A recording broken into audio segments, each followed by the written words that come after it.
Celebramos hoje, finalmente, o 11º domingo do tempo comum. Eu digo finalmente porque nos últimos meses nós celebramos os mistérios centrais da nossa fé e da nossa vida de fé, por causa das celebrações da Páscoa. E somente agora, depois de darmos nossa pausa, desde fevereiro, é que nós voltamos ao tempo comum da vida da igreja. Nós celebramos durante 40 dias a quaresma, a preparação para a renovação das nossas promessas batismais. Aqueles 40 dias, neles nós nos purificamos, pedimos ao Senhor que nos ajudasse a de fato viver aquilo que falamos, aquilo que rezamos. A nossa vida, ela é a expressão da nossa fé. Nós não viemos aqui para rezar, para dizer a Deus as coisas e depois saímos daqui deixando Deus aqui. Deus continua conosco onde quer que a gente esteja. E a renovação das promessas do batismo é dizer que vamos viver lá fora, na nossa vida, em tudo aquilo que vivemos, aquilo que diante dessa via batismal nós fizemos no dia da Páscoa. 40 dias nos preparamos e dissemos sim a Deus aqui. No batismo nós nascemos para a graça divina.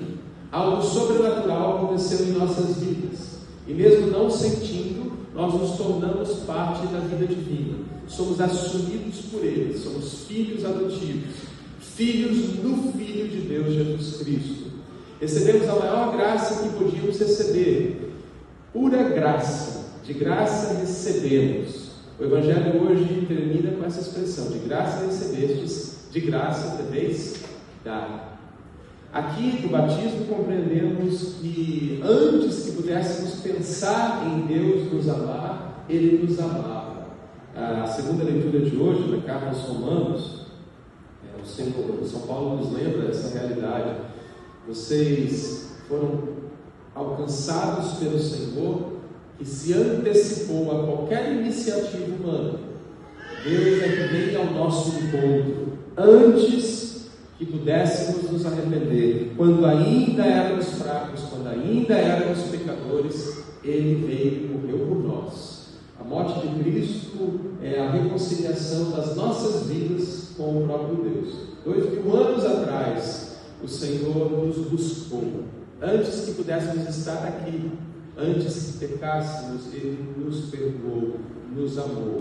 Ele se antecipa a nós, se assim o desejamos. A dinâmica do amor sempre nos leva a dizer sim de modo livre. Ninguém é obrigado a viver a fé, ninguém é obrigado a ser discípulo de Jesus. Ele nos chama, nos convida, Ele insiste em estar conosco. Como ouvimos na primeira leitura, no livro do Êxodo, Deus que diz: vocês são o meu povo, eu é que faço uma aliança com vocês. Não é devido aos méritos de vocês. A fidelidade de Deus depende dele, não de nós. O hesed de Deus, essa aliança feita por Ele, que é fiel eternamente, que é misericordiosa, que nos alcança, que nos busca, que nos sustenta. Desde o Antigo Testamento o povo é acompanhado pelo Deus que é puro amor e que se revela plenamente em Jesus Cristo. Depois da Páscoa celebramos a vitória de Cristo sobre a morte. Ele nos cura da mancha do pecado original, da ferida mortal do pecado, nos eleva para junto de si. São Paulo diz: vocês ressuscitaram com Cristo, e se ressuscitastes com Ele, buscais as coisas do alto. Essa é a proclamação da Páscoa. 50 dias nós refletimos sobre essa realidade. Nós que vivemos aqui, mas já experimentando o reino dos céus, a ressurreição, mas ainda aqui. Mas quando nos amamos, quando nos perdoamos, nós somos sinais evidentes do mundo do céu aqui na terra. Esse foi o convite. Terminamos com a festa de Pentecostes, quando celebramos o nascimento da igreja, a vinda do Espírito, que nos dá coragem para sermos testemunhas. E logo depois nós celebramos a Santíssima Trindade. Parece que a Páscoa nunca acaba. Nós continuamos, mesmo no tempo comum, com a grande solenidade da Santíssima Trindade, a própria identidade de Deus. Deus que é um mistério inefável, incompreensível, de unidade perfeita.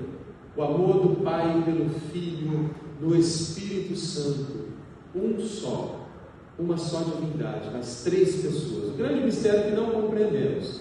mas somos chamados a viver, porque se somos sua imagem e semelhança, somos chamados a ser um com Ele, em sendo um com os nossos irmãos e irmãs. E ali compreendemos a grande missão e a grande tarefa: mostrar ao mundo quem somos, mas pagando o preço de ser um só coração, porque temos que nos amar. Ninguém é cristão isolado. Não adianta dizer: eu vivo do meu jeito, a minha fé, eu me viro com Deus. Você é chamado a uma relação profunda com Deus, mas essa relação te empurra aos irmãos, nos faz buscá-los, amá-los, ser compreensivos, compassivos com o Senhor. Hoje, Jesus do Evangelho, voltamos finalmente ao Evangelho de Mateus, o nosso companheiro. Agora que celebraremos o tempo comum, o Padre se vestirá de verde e vamos ouvir o evangelista Mateus, nosso companheiro esse ano. Nesse tempo nós aprendemos sobre o ministério público de Jesus, ele falando com o povo, vemos a maneira de Jesus ser na vida, onde ele andava, o que ele falava, até mesmo o que ele sentia, os evangelistas nos falam. E ele, acompanhando Jesus, sendo seus discípulos, hoje ele chama os 12 discípulos e os chama de apóstolos, e nomeia um por um. Os discípulos são aqueles que vão atrás do Mestre. E bom nós começarmos o 11º domingo, recomeçarmos. Semana passada foi o 10º, mas aqui nos Estados Unidos celebramos o Corpus Christi, né? Parecia que a Páscoa não acabava esse ano. Vocês viram que o padre estava de branco outra vez. Mas hoje, no 11º domingo, nós vemos Jesus chamando os discípulos. E ao chamar os discípulos, a cada um de nós, em 2026 é chamado pelo Senhor, nós já aprendemos não somente o que fazer, qual é a nossa missão. Jesus diz tudo, mas aprendemos também como o coração humano deve ser. Hoje o evangelista nos mostra uma outra expressão, ele escreveu em grego, Mateus. Eles pensavam em hebraico, mas era como em inglês naquela época, o grego, né? Então eles tinham que usar palavras para expressar aquilo que acontecia no texto. Haviam poucas palavras, né? Então eles eram muito específicos naquilo que escreviam e nos davam uma mensagem. Mateus, quando diz que Jesus vê as multidões hoje, e ele se compadece, ele sente compaixão, porque estavam cansadas e abatidas, como ovelhas sem pastor. A ovelha sem pastor, mesmo estando em grupo, ela não encontra comida, ela não encontra água, ela não encontra lugar de repouso, ela fica com medo, fugindo de predadores, ela fica cansada, abatida, fraca. E essa é a imagem que Jesus vê. Ele vê porque ele vai aonde ninguém ia. Jesus vai à periferia do mundo, vai para a Galileia das Nações, no lugar onde estavam os pobres, pescadores, cuidadores de ovelhas, alguns que tentavam cultivar em terra seca daquele lugar. E como era um caminho onde passavam viajantes que vinham do norte da Ásia, da Europa, e iam para a África, ali ficavam os doentes, que não podiam entrar nas cidades, ficavam ali mendigando, leprosos, doentes, os que tinham algum problema mental, os possuídos pelo demônio, todos ficavam naquela região. Aprendemos onde ele está, para onde ele vai, e onde Jesus mira o seu olhar, para onde ele olha. Ele não olha para as realidades que brilham, isso nós aprendemos. Não para onde está a riqueza vazia do mundo. Ele é capaz de ver o que ninguém vê. Ainda hoje os pobres são invisíveis. Ainda hoje nós vivemos ignorando tanto de pessoas no mundo que sofrem pelas guerras, pelas injustiças desse mundo, pela desigualdade, pela pobreza. Ainda hoje nós mesmos somos invisíveis como imigrantes. E Jesus vê aqueles que ninguém via. E quando vê, algo acontece. Ele se compadece. Compaixão é sofrer com o outro. Pássio, paixão de Cristo, sofrimento de Cristo na Semana Santa, vocês lembram, né? Compaixão, sofrer com o outro. Mas em grego, essa palavra, aliás, existia até uma palavra importante que parece reset, que é aliança, mas ela é um pouquinho mais forte que essa, em grego. em hebraico, mas em grego ele usa, Mateus, uma palavra que é assim: o que Jesus sente são as suas vísceras se mexerem por dentro. É como se tudo o que tinha dentro dele se movesse. O seu coração, as suas vísceras se movem. A gente celebrou na sexta-feira o Sagrado Coração de Jesus. Cantaram uma música linda, né?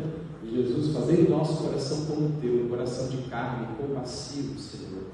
A gente pede isso, né? Sem entender o que a gente está pedindo. O coração como o de Jesus é aquele que é incapaz de não se mover por aquele que sofre, por aquele que necessita. Inteiro Jesus se move e de compaixão. E aí ele diz: peça ao Senhor da messe que envie aqueles que o povo precisa. É um texto todo vocacional, fala da vocação. Essa é uma oração que todos devemos fazer, pedindo padres, pedindo vocações, pedindo freiras. Enviai, Senhor, operários para a vossa messe. A messe é grande, mas os operários são poucos. Porém, o Senhor diz para nós também, pois todos somos chamados, vocacionados a ir àqueles que precisam.